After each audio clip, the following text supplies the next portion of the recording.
오늘 하나님 말씀은 시편 25편 8절부터 9절입니다. 여호와는 선하시고 정직하시니 그러므로 그의 도로 죄인들을 교훈하시리로다.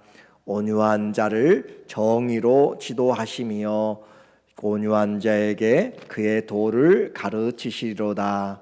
아멘. 오늘은 삶의 노래 27번째로 내 삶의 노래라는 주제로 말씀을 같이 나누겠어요. 다윗의 삶의 노래가 아니고 나의 인생에서 삶의 노래가 되도록 그렇게 우리의 신앙을 키워가고 준비하면 좋겠습니다. 우리가 사람들을 같이 대화하면서 특별히 아프신 분들 그런 분들에게 이야기하면 종합병원이다라는 그런 표현들을 써요.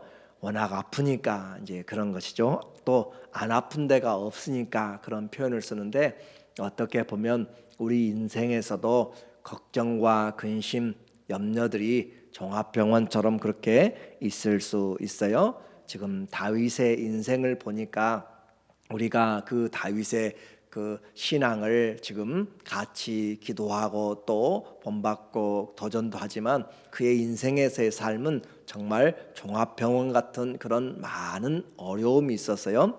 밖으로는 원수들에게 정말 우겨싸여서 그 발걸음이 어디에 넘어질까 조심해야 되고, 또 내적으로는 자기 안의 죄들로 인하여서 괴롭고 정말 힘들고 고난과 환난 중에 있는 그 다윗의 인생이 오늘 우리에게 다시 보여주고 있어요. 17절과 18절에 보니까 내 마음에 근심이 많사오니, 기도하는 사람이잖아요. 그렇죠? 믿음이 있는 사람이에요.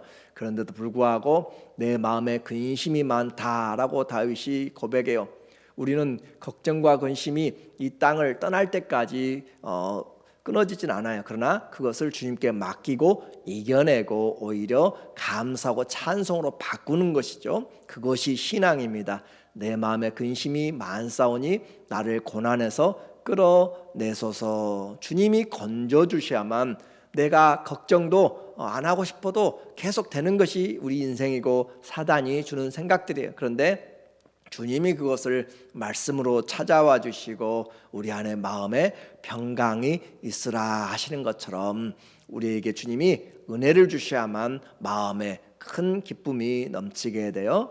18절에 나의 고난과 환난을 보시고 내 모든 죄를 사하소서. 고난과 환난이 다윗에게 우겨 쌓여 있고, 그리고 거기에 내적으로 자기의 죄에 대한 자기의 두려움과 또 하나님 앞에 올바로 살아가지 못하는 그런 부분들을 하나님 앞에 기도합니다.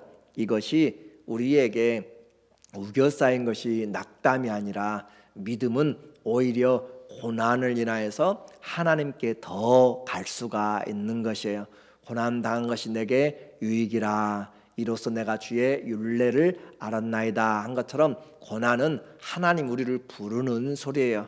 인생에서 살면서 하나님이 부르는 소리, 주님께 나가야 되겠다, 내 힘으로 안 되겠다, 주님 앞에 나가서 내 마음을 열어놓아야겠다 라고 하는 것은 참 복된 일입니다. 우리가 주님 앞에 아무 걱정 없이 아침부터 저녁까지 그냥 내 할 일 다 하고 살아가는 것, 그게 복인 것 같아도 하나님 없이 세워가는 인생 모래같이 무너지고 바벨탑같이 무너진다라고 이야기했어요. 주님이 여호와께서 집을, 인생을 세우지 아니하면 세우는 자의 수고가 다 헛됩니다. 그런데 이와 같은 어려움이 있을 때 하나님 앞에 나갈 수 있는 것, 그것이 믿음이요 은혜라고 했죠. 1절에 보니까 여호와여 나의 영혼이 주를 우러러 보나이다. 오늘 이 25편에는 하나님을 향해서 우러러보다, 바라다라고 하는 것들이 많이 나와요. 내 영혼이 주를 우러러 봅니다. 주님을 우러러 본다. 내 마음이 주님을 향합니다. 그 말이잖아요. 세상을 향하는 그 눈이 아니라 하나님을 향하는 것. 신앙은 하나님께 초점을 맞출 때 우리가 일어날 수가 있습니다.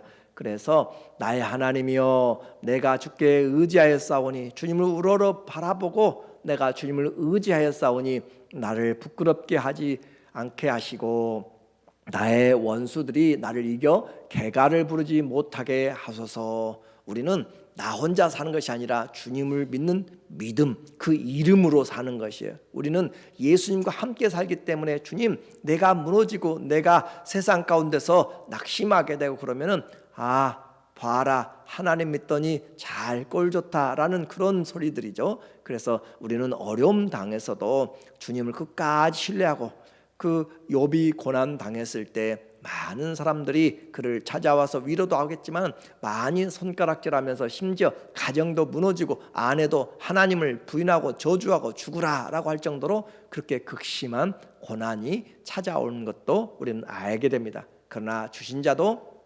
하나님이시고 취하신 자도 하나님이시니 내가 주님을 찬양하리다, 내 입술로 범죄하지 않았다라고 그렇게 성경은 기록하고 있어요. 믿음은 끝까지입니다. 믿음은 고난 중에도 이겨내는 것이 진짜 하나님의 믿음입니다.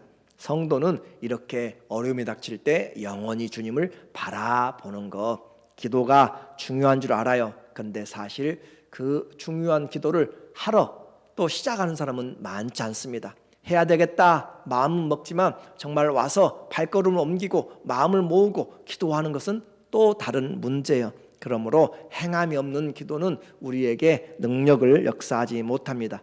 기도만 하는 것, 기도하는 것도 중요해요. 그런데 기도하되 우리는 어떻게 하자고 했어요? 말씀 안에서 기도할 때 믿음이 생기고 능력이 생기고 하나님의 응답이 와요. 그래서 기도하되 하나님 앞에 자꾸 나가는 것이에요. 기도하면서 주님 나에게 인도해 달라고. 그래서 다윗은 기도하되 적극적으로 주의 도움을 구합니다.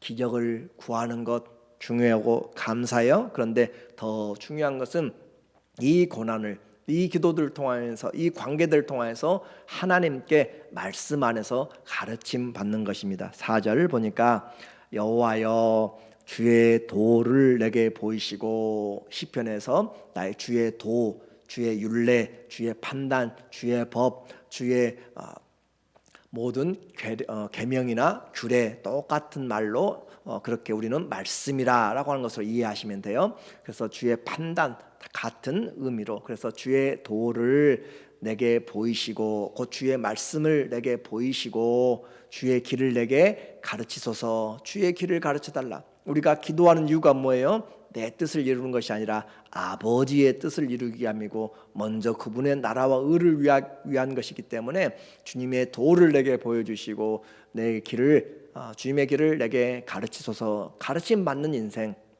그것이 다윗의 복이었죠. 5절 주의 진리로 나를 지도하시고 교훈하소서. 주의 진리로 나를 지도하시고 교훈하소서. 그러니까 다윗에게 누가 스승이었는가? 하나님이 스승이었어요. 하나님이 그를 가르치고, 그래서 다윗은 하나님 앞에서 배우는 사람, 주는 내 구원의 하나님이시니 내가 종일 주를 기다리나이다. 바쁜 인생이에요. 그러나 하나님을 향하여서 종일 기다리려고 하는 그런 간절함이 우리에게 있어야 돼요. 하나님을 갈망하는 마음이 없어도 편안하고 일들이 잘 되어간다면 우리는 나 혼자 인생을 세워가는지도 몰라요. 바쁠수록 하나님 앞에 물어보아야 돼요. 주님, 이대로 가도 좋은가요? 우리는 하나님이 판단하신다는 것을 기억해야 됩니다. 그래서 주님께 배우는 제자였고 지혜의 선생이신 예수님에게, 주님에게 말씀을 배우는 것, 주님이 길을 가르쳐 주면 우리는 잘 따라갈 수가 있습니다. 하나님이 목자 된다고 그랬죠. 주님이 우리를 어디로 이끌어 가시는지 주님이 아세요. 우리보다 전문가가 더 아는 것처럼 그 전문가가 누구예요? 인생의 전문가, 창조주 우리 하나님이시잖아요. 그분이 우리의 길이라고 했잖아요. 오직했으면 내가 곧 길이요 그랬잖아요. 길이요 진리요 생명이라. 주님이 우리의 인생에 가야 될 길입니다. 주님이 우리를 가르치시면 쉴 만한 물가, 또 푸른 풀밭으로 인도하시고, 주님께 요청하고 주님께 받기를 원하면 주님이 우리를 긍휼히 여기사 은혜를 베풀어 주십니다. 가만히 있으면 안 되고 어려울 때 주의 말씀을 붙잡아야 돼요. 그 말씀이 생명이기 때문에. 그래서 말씀을 배우니까 내가 어디서 잘못됐는지 그것을 주님이 깨닫게 해줘요. 심지어는 내 인생을 돌아보면서 하나님 앞에 기도하니까, 또 말씀을 읽으니까 하나님이 내 안에 젊었을 때 했던 것들도 다시 돌이키면서 회개하게 만들어요. 다윗의 고백입니다. 7절에 보니까 7절에 여호와여 내 젊은 시절의 죄와 허물을 기억하지 마시고 주의 인자하심을 따라 주께서 나를 기억하시되 주의 선하심으로 하옵소서. 우리는 다윗의 인생을 다 몰라요. 그렇지만 그가 보니까 말씀 안에서 기도하고 또 고난 가운데 보니까 자기의 젊은 시절에 그 했던 것들이 생각나고, 그래서 시절의 죄와 허물을 기억하지 마시고, 우리는 하나님 앞에 나와서 회개할 수 있는 것 은혜요 축복입니다. 그러나 그렇게 기도하고 나면 거기서 이제 주님이 주시는 자유함이 있어야 돼요. 우리가 죄를 주님께 고백하면 주님은 의로우사 우리 죄를 동이 서에서 먼 것 같이 또 바다 깊은 곳에 던지셔서 다시는 기억지 아니하신다라고 하시는 죄로부터의 자유함 주님이 주시는 것이죠. 그래서 죄를 토설지 않으면 진액이 나를 눌러서 내 영혼이 마른 것 같았지만 주님께 고백하고 나니 내 영혼이 안식을 얻게 됩니다.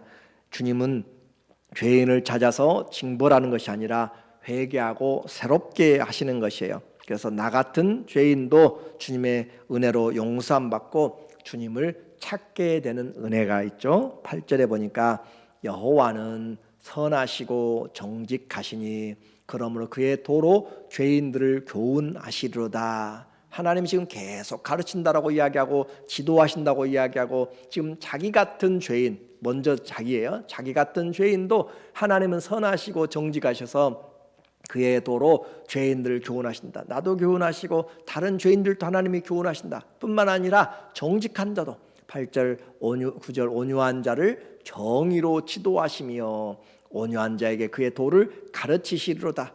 오늘 이 25편에 여러분이 묵상하게 되면 주님을 우러러본다, 바라본다라는 말이 많이 나오고, 주님이 가르친다, 주님께 배운다, 이 주님이 우리를 인도한다, 지도한다고 하는 가르치는 단어들이, 교훈하는 것들이 많이 나와요. 그러니까 우리 인생에서 하나님이 우리를 가르칠 수 있도록, 주님이 우리의 목자가 되도록 이 다윗은 예수 그리스도에게 진리 되신 그 말씀으로 하나님 앞에 배움받기를 너무 즐거워했습니다. 12절 여호와를 경외할 자 누구냐? 그가 택한 길을 그에게 가르치시리로다. 하나님은 말씀하시는 하나님도 되시지만 또 하나님 우리를 인도하시고 가르치신 하나님.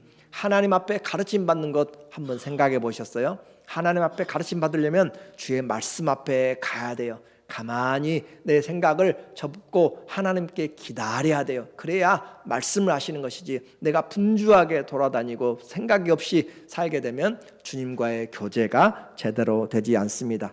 세상에 많은 스승이 있지만 하나님보다 더 좋은 스승은 없습니다. 말씀이 우리에게 양식이 되고 생명이 될 때 우리는 가르침을 받습니다. 하나님 앞에 배우는 사람, 다윗은 밤마다 이 심장이 자기를 교훈한다라고 우리에게 가르쳐 줬잖아요. 시편 16편 7절에 나를 훈계하신 여호와를 송축할지라. 자, 하나님이 다윗을 훈계해요. 하나님이 다윗을 훈계한다. 밤마다 내 양심이 나를 교훈하도다. 하나님 앞에 양심을 살펴주세요. 이제 내일도 보겠지만 하나님이 다윗은 자기 양심을 살펴달라고 하나님께 계속 기도를 해요. 그러니까 양심을 하나님이 살피니까 양심이 하나님이 자꾸 말씀을 주시는 것이고 회복시켜줘요. 그러니까 밤마다 내 양심이 나를 교훈하도다. 누구에게 교훈받고 있어요? 세상 사람들에게도 우리는 배워야 되지만 그러나 하나님께 배우는 사람, 그래서 여호와를 경외하는 것이 지혜와 지식의 근본이 되는 것이에요. 내 양심이 나를 교훈하도다. 내가 여호와를 항상 내 앞에 모시며, 오늘도 저는 함께 우리가 오늘도 주님을 앞에 모시고 갔으면 좋겠어요.